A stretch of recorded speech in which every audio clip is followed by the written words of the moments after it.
Episode 3: Between Empires, Arabia Before the Fall. The collapse of the ancient Arabic kingdoms had left the peninsula fractured but alive. Cities like Mecca, Taif, and Yathrib rose from the dust of forgotten empires. Tribes forged new alliances. Trade routes reopened. Power shifted like the desert sands. Arabia was no longer controlled by kings. It was shaped by the tribes, the merchants, and the desert itself. But far beyond the dunes, two colossal empires were glaring at each other across the Middle East: the Byzantines in the west and the Sassanids in the east. Their rivalry stretched for centuries, and Arabia became the vast borderland between them. A land too wild to conquer, yet too strategic to ignore. Chapter 1. The first cracks in this new Arabian order appeared when both empires began to realize a simple truth. Whoever influenced Arabia could control the trade routes connecting continents. Whoever secured the tribes could weaken their enemy. Whoever gained allegiance in the desert could shift the balance of war. And so began the first wave of foreign interference. Byzantine envoys traveled through the northern caravan routes. They offered silk, weapons, and alliances. On the other side, Persian messengers rode through the eastern deserts, carrying gifts of armor, fine horses, and promises of protection. Each empire sought Arab loyalty, not through conquest, but through subtle persuasion. But among the tribes, one thing became very clear. These empires wanted Arabia for its strategic advantage, not for its people. This was the earliest form of betrayal, one wrapped in smiles, gifts, and kind words. Chapter 2. In this environment, heroes emerged, not legendary warriors, but leaders who understood the game being played around them. They saw that Arabia was becoming a battlefield of influence. They watched as tribes were pulled into foreign rivalries they never asked for. Among these leaders were the Ghassanids and the Lakhmids. The Ghassanids, backed by the Byzantines, defended the western desert frontiers. They were known for discipline, organization, and acting as the shield of Arabia's western border. In the east, the Lakhmids supported the Sassanids and served as their frontier guardians.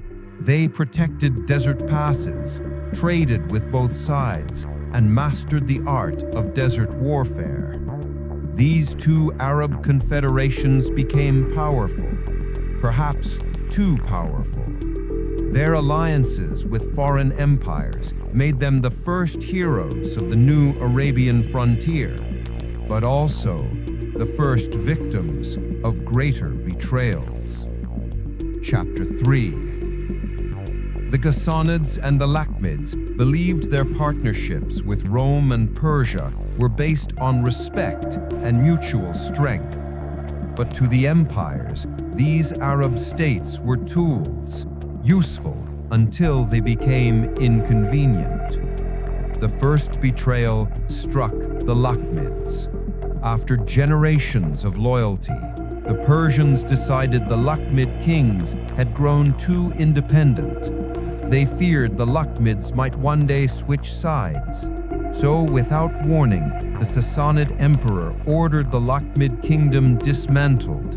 Their capital, Al-Hira, was taken. Their leaders were removed. Their protection was lost overnight. Arab historians later described it as one of the most shocking political betrayals of the time. A kingdom erased, not by conquest, but by treachery. The fall of the Lakhmids created a vacuum across eastern Arabia, a vacuum that would unleash chaos, migration, and tribal wars. It would set the stage for later transformations across the peninsula. But if the Lakhmids were betrayed, the Ghassanids did not fare much better. They had served the Byzantine Empire for generations, defending the frontier against the Persians and keeping order in the Syrian desert. They expected gratitude, honor, reward. Instead, they received punishment. The Byzantines grew suspicious of Ghassanid independence. They feared that the Ghassanids were becoming too powerful, too influential among the Arab tribes. So they cut funding. They stripped the Ghassanid rulers of authority. They isolated their leaders. They reduced a proud Arab kingdom into an accessory of the empire. Just like the Lakhmids, the Ghassanids learned a painful truth. Foreign empires used Arabia when they needed it and discarded it when they didn't. Chapter 5. With both frontier kingdoms weakened, Arabia once again drifted into instability. Trade routes became vulnerable. Tribal boundaries shifted. New alliances formed in the Hijaz, Najd, and Yemen. Mecca grew in importance not only as a religious center, but also as a neutral zone respected by powerful tribes. Taif's fertile lands became essential for survival. Yathrib struggled with internal conflicts, but remained a key oasis in the north. But the fall of the Ghassanids and the Lakhmids left Arabia exposed. War began spilling into desert regions. The Byzantines and Persians fought one of the longest, bloodiest conflicts in their history, draining both empires. This was the moment when a new wave of heroes rose across the peninsula, leaders who created stability where chaos threatened, tribal chiefs who negotiated peace between rivals, merchants who rebuilt broken trade routes. These heroes were not crowned kings or imperial governors. They were problem solvers, men who understood survival, men who recognized the importance of diplomacy, negotiation, and strategy. Their influence created informal networks that connected faraway regions. These networks became the backbone of Arabian life.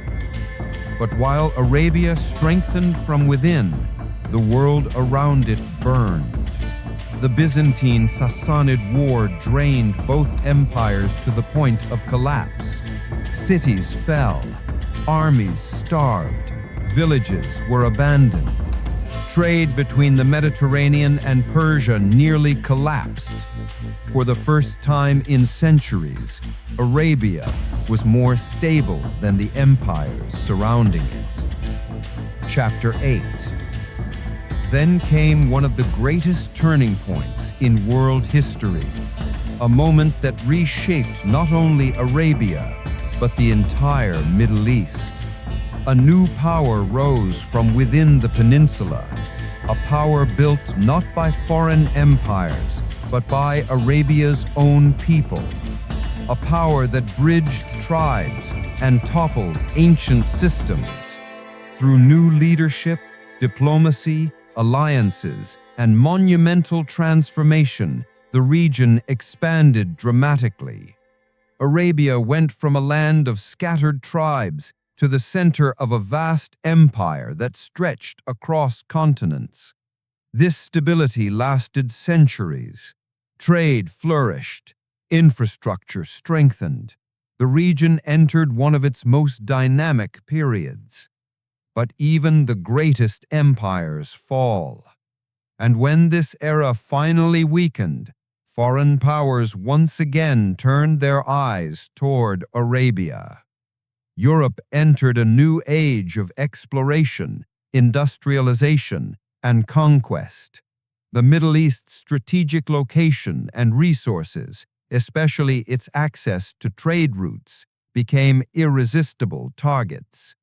Foreign diplomacy became more intrusive. Treaties became tools of influence. Advisors became agents. Ambassadors became strategists. The region once again found itself in the middle of global politics. Local rulers faced impossible choices: align with one empire and anger another, accept foreign treaties or lose protection, strengthen alliances or risk collapse. This pressure would eventually set the stage for the arrival of a new force, the Ottoman Empire, a power that would rule the Arab provinces for centuries before collapsing violently in the 20th century.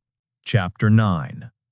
As the power of older Arabian empires faded and foreign politics intensified, a new force emerged from Anatolia, one that would eventually dominate the Middle East for centuries. This force was the Ottoman Empire. What began as a small frontier principality grew into a massive empire spanning 3 continents. And with each expansion, its eyes moved steadily toward the Arab lands. By the early 1500s, the Ottomans marched south, defeating the Mamluks and gaining control of key Arab regions, including Syria, Palestine, Egypt, and the Hijaz. Their victory was swift and decisive. For many Arabs, this transition brought relief. Ottoman rule seemed more stable than the collapsing powers before them. Unlike the Byzantines and Persians, the Ottomans shared cultural and religious similarities, which eased tensions. For the first time in generations, the Middle East felt united under a single banner. Chapter 10. But the early Ottoman era was not just stable, it was transformative. The empire invested in trade routes, roads, and governance. Caravan routes were secured from bandits. Markets flourished. Cities such as Damascus, Cairo, and Baghdad experienced renewed prosperity.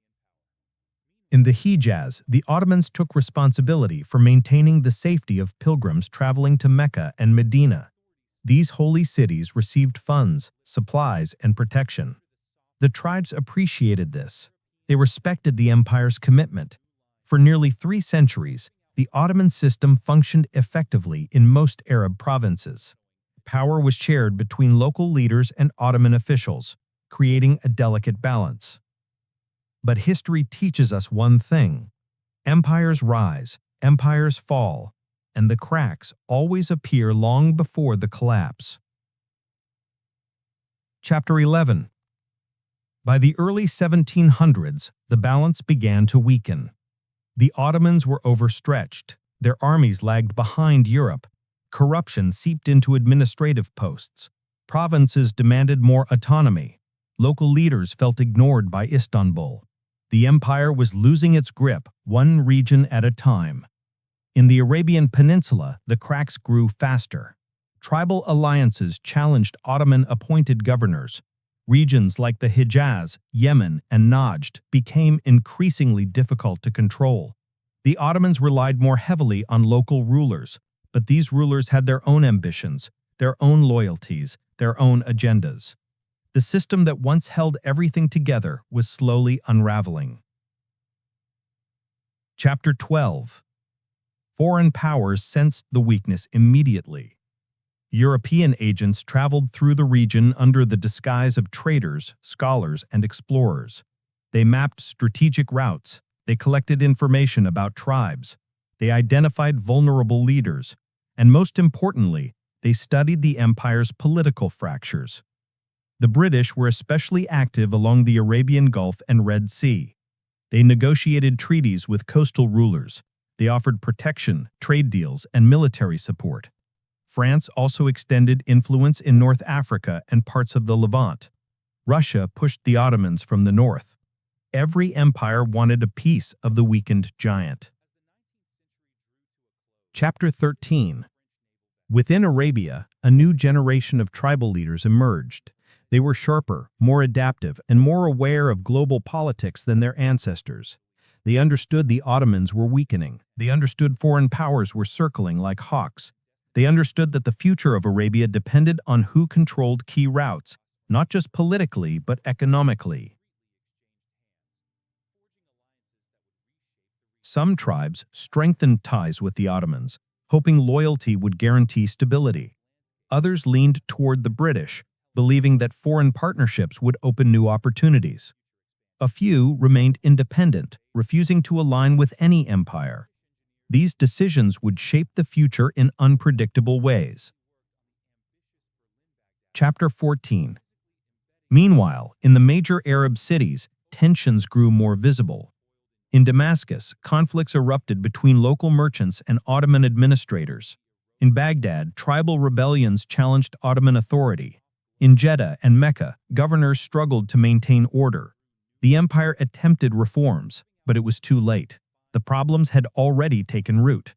The greatest symptom of decline was inconsistency. One year the Ottomans offered support, the next year they withdrew it. One governor helped tribes, the next suppressed them. One policy encouraged growth, the next restricted trade. The shifting approach confused and frustrated the Arab population. This inconsistency created a new political environment, one filled with uncertainty, suspicion, and opportunity. Chapter 15. Throughout the 18th and 19th centuries, the Ottomans faced repeated wars with Russia, Austria, and internal revolts. Each war drained their resources. Each defeat weakened their prestige. Each political crisis widened the cracks. Arab regions were affected deeply. Taxes increased to fund wars far away. Local leaders lost autonomy. Some felt their loyalty was taken for granted. Others felt their culture was dismissed by central authorities. Slowly, resentment built beneath the surface. Resentment that would become explosive by the early 20th century. Chapter 16. The 19th century introduced a new force into the region: rapid European expansion. Britain took control of strategic trade points across the world. France tightened its hold on North Africa. Germany built the famous Berlin-Baghdad Railway, hoping to link Europe directly to the Arabian frontier. These projects were not just economic, they were strategic. The great powers were preparing for a world where the Ottoman Empire might collapse at any moment. And Arabia, positioned between continents, was the key to controlling what came after. Chapter 19. Across the peninsula, tribal leaders watched foreign influence expand more rapidly than Ottoman authority. They witnessed treaties signed without consulting local populations. They noticed foreign advisors appearing in ports and trade centers. They heard rumors of European deals with coastal rulers. They saw Ottoman governors becoming increasingly dependent on foreign financial support. This dual pressure, Ottoman decline from within and foreign ambition from outside, created a perfect storm. A storm that would soon erupt into global conflict. Chapter 20.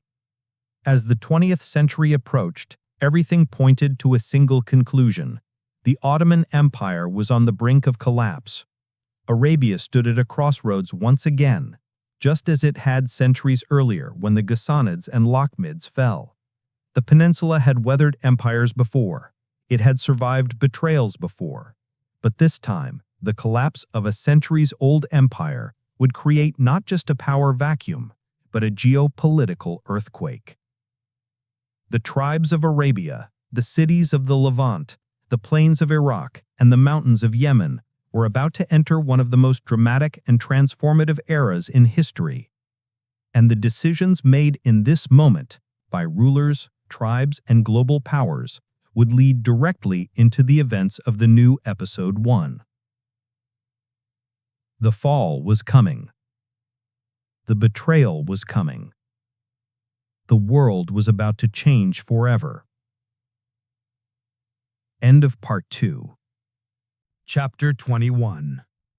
By the dawn of the 20th century, the Ottoman Empire was a wounded giant. Its borders still stretched across vast territories, but its strength was deceptive. Under the surface, fractures spread everywhere. Wars had drained its army. Debts had drained its treasury. Foreign interference had hollowed out its authority. Provinces that once respected the empire now questioned its leadership. And in the Arab world, the cracks felt deeper than anywhere else. Tribes in Arabia, merchants in Damascus, intellectuals in Beirut, and officers in Baghdad all sensed a shift. They felt the empire's grip loosening. They heard rumors of administrative collapse. They saw Ottoman governors losing influence. They saw European powers gaining confidence. It was clear. The era of Ottoman dominance was ending. Chapter 22. In the shrinking stability of the empire, new players emerged in the Arab world, figures who would shape the final years of Ottoman rule. Tribal chiefs who united clans, reformers who demanded modernization, writers who preached independence, merchants who formed new political groups, officers who whispered about autonomy. These individuals became the quiet architects of a movement that would soon explode across the region: Arab nationalism. It began as an idea. Then it became a discussion. Then it became a demand. Meanwhile, in the heart of the Ottoman government, panic spread. The ruling elite, the Young Turks, believed the empire could still be saved through strict control. They pushed centralization aggressively. They replaced local governors with loyal officials. They cracked down on dissent. They monitored Arab cities closely. But instead of restoring unity, these moves stirred resentment. In Damascus and Beirut, intellectuals formed secret societies advocating Arab rights. In Baghdad, tribal coalitions negotiated among themselves rather than with Ottoman representatives. In the Hijaz, the Sharif of Mecca began to question whether the Ottomans could protect his people anymore. The empire was tightening its fists, unaware that it was squeezing sand. The harder it pressed, the faster unity slipped away. Chapter 24. Foreign powers, especially Britain and France, watched everything carefully. They had been preparing for the Ottoman collapse for decades, studying weaknesses, identifying leaders to influence, and mapping strategic locations. British diplomats made small but calculated moves, meeting tribal leaders, offering protection, funding communication lines, sending scholars and officers disguised as explorers, signing treaties with coastal rulers. Each of these actions seemed harmless on the surface. Together, they formed a quiet web of influence stretching across the Arabian Peninsula. France, meanwhile, increased its footprint in the Levant. Military officers, archaeologists, and consular agents visited Syria and Lebanon, gathering information and forming alliances with local families. The Middle East was becoming a chessboard, and the Ottomans did not control the pieces anymore. Chapter 25. In Arabia, the signs of the Ottoman decline became impossible to hide. The famous Hijaz Railway, once a symbol of imperial strength, struggled to operate. Supply lines broke down. Salaries for soldiers were delayed. Local governors begged for support in Istanbul that never arrived. Tribes refused to pay taxes, knowing the empire was too weak to punish them. Every failure strengthened the belief that the empire was collapsing. Chapter 26. Then, in 1914, the spark that would ignite global chaos arrived: the First World War. When the Ottomans joined the war on the side of Germany, everything changed instantly. Britain became an enemy. France became an enemy. Russia became an enemy. The empire now faced powers that were wealthier, stronger, and more industrialized. The Arab provinces immediately felt the weight of this decision. Food shortages worsened, military drafts intensified, communication lines broke down, governors imposed harsh measures, entire regions suffered under war pressure. For the Arabs, this was not their war, but they were being forced to pay its price. As the empire struggled, the British initiated their most strategic move, securing allies inside Arabia. Their agents reached out to tribal leaders, coastal rulers, and influential families. But one man stood above all in importance: Sharif Hussein ibn Ali, the Hashemite ruler of Mecca. He commanded the holiest cities. He commanded respect from tribes. He commanded a lineage that gave him historic legitimacy. The British knew that if they secured his support, the Arab world would unite behind him. And so they began sending letters. Letters full of promises. Letters full of hope. Letters full of the future they claimed they wanted for the Arabs. Promises of independence. Promises of unity. Promises of a great Arab kingdom stretching across vast lands. But those promises came with shadows. Shadows Sharif Hussein could not see yet. Chapter 28. Beyond Arabia, the empire was collapsing at terrifying speed. Ottoman armies lost battles on every front. Cities fell. Borders shrank. The economy collapsed completely. Revolution erupted inside Istanbul. The empire was no longer fighting for victory, it was fighting for survival. And as its power faded, the British and French moved faster. Their diplomats met secretly in Europe. Their generals advanced through the Middle East. Their spies reported on the exact moment to strike. The world was reshaping itself, and Arabia was standing at its center. Chapter 30. As Episode 3 reaches its end, Arabia stands on the edge of a new era. The cracks in the Ottoman Empire are now complete fractures. The war has exposed every weakness. The desert tribes sense the shift. The old world is collapsing. The new world is forming. And behind the scenes, a betrayal is being prepared, one that will define modern Middle Eastern history. The stage is set. The players are ready. The promises have been made. The secret lies waiting in the shadows. The next chapter of this story is the finale of your new series, The Fall of the Ottomans and the Great Arab Betrayal. A storm is coming, and the desert will feel its full force. End of Part 3.